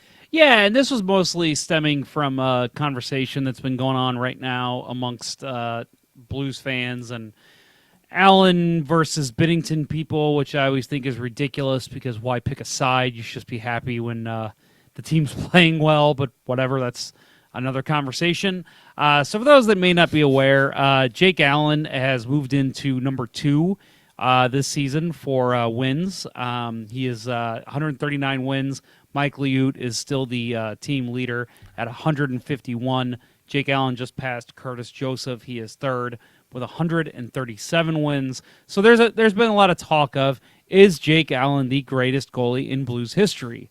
Now, if you ask the panel on this podcast, I think you're going to know the answer, that is not the case. And I decided, rather than just, and again, I don't hate Jake Allen. I wish that he plays the best hockey. I wish he plays till he's 45 years old in the NHL. It's just that's not the way it's trending right now. Again, we've said this on the show. We think that his best days are behind him. But again, looking at the stats, so again, number 2 in wins, and in games played, he is number 3 with 269. And when asking the question, and this is something we've done on this show, who the greatest goalie is in Blues history, you have to look overall, goals against average and save percentage. Right now, and this is something we've said on the show, Brian Elliott leads in both statistics. Goals against average, 2.01, save percentage, 925, which is tops in both. And then shutouts as well. Brian Elliott has 25, and Yaroslav Halak is number 2 with 20. Jake Allen has 19. So these stats are all, it's, again, talking about the greatest goalie in Blues history. Not a lot to go off of here. Blues never really seem to have one goalie who stands above the rest, and they keep for a long time, like a Martin Brodeur type, who, by the way, is a former St. Louis Blue. For a short time. The way that I decided to try and figure out, because, again, you look at save, people are going to say, well, look at wins. Jake Allen's number 1 in wins. Okay, not number 1, but he's going to be number 1, let's face it. Save percentage, goals against average, some people will say that. That's Brian Elliott. Shutouts, it's Brian Elliott. So what's the best way to do this? So I thought, I'm going to look at the top 5 players in Blues history, goaltenders, in wins, and say, okay, top 5, Mike Liut has 151, Jake Allen, 139, Curtis Joseph, 137, Grant Fuhr, 108, Brian Elliott, 104. So the benchmark there for me is 104 goals. Or I'm sorry, 104 wins, because that is the 5th best. So fastest to get to 104 wins of those 5 players. Grant Fuhr made it there in 240 games, Mike Liut in 216, Curtis Joseph in 211, Jake Allen in 171, Brian Elliott did it in 164 games. So granted, you are splitting hairs there a little bit. Brian Elliott has 164 games, took him to get to 104 wins. Jake Allen got himself to 104 in 171 games. pretty close there. So then I thought, you know what? That's close. It's too close to really kind of come up there. So the next stat that people look at, shutouts. Brian Elliott leads, obviously. Yaroslav Halak's number 2. Jake Allen, number 3. And the leader, Brian Elliott, 25. Halak, 20. Jake Allen, 19. Again, the benchmark will be 19 because that is what Jake Allen had. So the fastest to 19 shutouts. Jake Allen was the slowest in 245 games. Yaroslav Halak did it in 147 games, and Brian Elliott did it in 102 games, which that's pretty impressive. 19 shutouts in 102 games. So again, I know you guys, or at least Kurt agrees. Bill, I don't know about you. I am going to stick with, just because of the stats alone, including GAA and save percentage, and then the fastest 2 that I just listed off, Brian Elliott, I think, still stands as the number 1 Blues goalie. But I do think Jake Allen is in the discussion. But it's just a matter of, if we're going to pick one, that's my one. Fight me. No, I that's what I said on Twitter in a conversation. I kind of got jumped on a little bit. I think the whole conversation was kind of a joke to start with, but at least that's what he said in the end. And that's what I've said for a while. Brian Elliott is, I mean, stats wise, he is the guy for me for Blues goalies. I mean, Binnington's got to keep. Now, if Binnington keeps this up for 3 or 4 more years, then he's in the conversation. So, right, because it was for both. Well, for Halak, for Elliott, and for Allen, it's been a relatively short span of time. For 5 years, there, right. It's a small window. Jake Allen was afforded the longest window out of all these guys. 8 years. Right. Halak was in and out. Elliott was in. Should have still been here. He should have been the guy instead of Allen. But Armstrong didn't like being given an ultimatum. And see ya. But Allen's had the longest rope of all these guys. Mm-hmm. By far. Right. He was a draft pick of the Blues. And they wanted to. It was like they wanted to prove we can develop a goalie. We can do it. And he's his career numbers are okay, but I don't know. I don't know from a goaltending, from a guy who loves the goaltending position and wants it to be like the great thing about hockey, being excited that Jake Allen is our greatest goalie just doesn't do it for me. No, it doesn't pass the sniff test to me. Mr. Blues Hat in the YouTube chat says Jake's career numbers are skewed by good numbers his first few years. Mm-hmm. His last few have been meh, which is totally true. Well, and to really get into the stats again, I mean, Jake Allen, save percentage number 5 at .911, and Jake Allen number 9 at goals against average at 2.55. Again, I mean, you're in the top 10, so that's great. But to say one of the top goalies the Blues have ever had, that just shows that he's been here a while, and he's had some great defenses in front of him as well. I know you could say the same thing about Brian Elliott in the Hitch system, but I mean, he was great the whole time he was here, except for maybe a stand of 5 games in a row there in the 2013 season.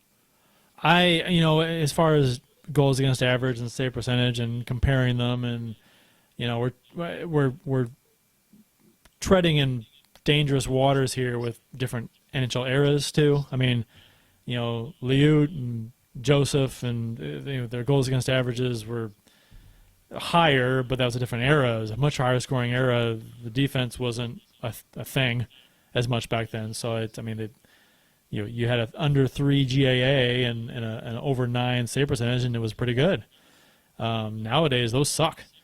I think that's why you only take GAA and save percentage so far. You really need to factor in a whole bunch of other stuff, including the eye test. If you never saw a goalie play in the 80s, 90s, and you're just looking at stats to compare them against goalies now, it's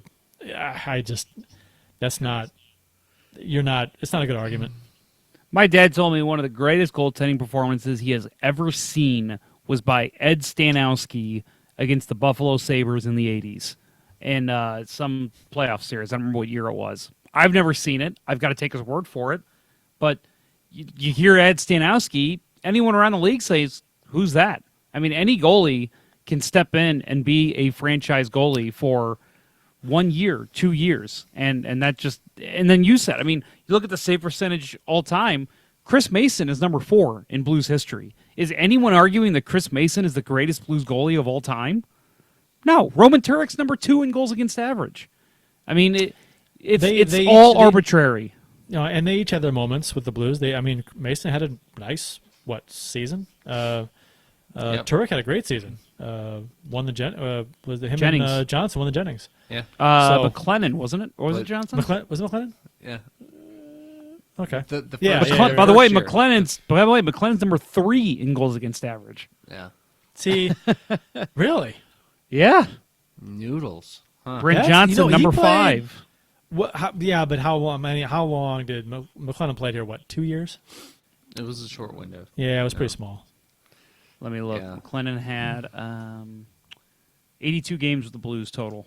Yeah, it's probably maybe 3 years. 3 years. Yeah. So Yep.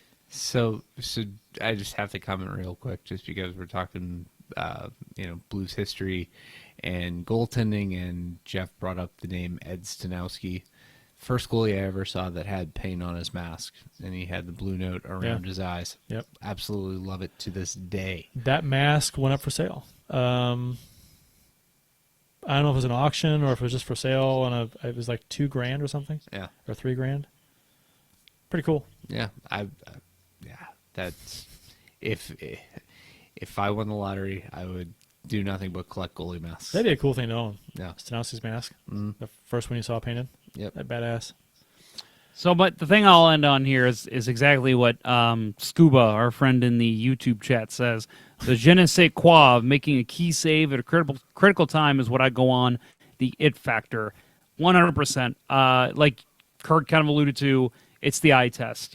Curtis Joseph, you look at his stats with the Blues, save percentage GAA, you say, well, he's not one of the top goalies in Blues history. Anyone who saw him play would tell you otherwise. Yeah. He had some ridiculous seasons here in St. Louis. Same thing with Grant Fuhr in the short window he was here. So Fuhr's best. I mean, you're comparing across eras too, but his, numbers wise, his best years were here. yeah. Now, no cups, obviously, but his best GA and save percentages were in St. Louis. Again, Thank you, Nick Kiprios. comparing against Right. different eras, but still, it's kind of funny. Yeah. But that just shows And he played that just 79 shows games one year. yes, that just shows to Goya that you can't compare numbers against different eras, because Grant Fuhr is known as the great, is referred to as the greatest goalie of all time by Gretzky because of his play at Edmonton.